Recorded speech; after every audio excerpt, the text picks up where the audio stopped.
RT, ito rin po ang ginamit ng CNN nung kanila pong coverage ng kanilang eleksyon doon sa Amerika nung nakaraang taon. Kauna-unahan sa kasaysayan ng telebisyon dito sa Pilipinas. Kakausapin ko na po ngayon si Howie Severino sa pamagitan ng hologram technology. Howie, kamusta ang pakiramdam mo dyan sa iyong hologram? Hello from cyberspace, Mike. So nais po naming ipaalam sa inyo na ang GMA News and Public Affairs ay may pinaka high-tech na election coverage po ngayon. Kaya po ipapakita po namin muli sa inyo ang pinaka-modernong paraan ng pakikipanayam sa aming mga panauhin, ang hologram technology.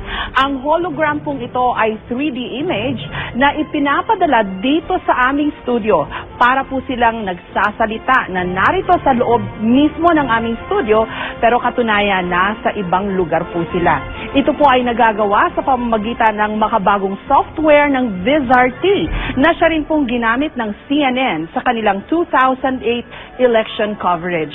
At kakausapin po natin ngayon ang idolo ng napakaraming kabataan ngayon, si Richard Gutierrez, sa pamamagitan po ng hologram technology na ito.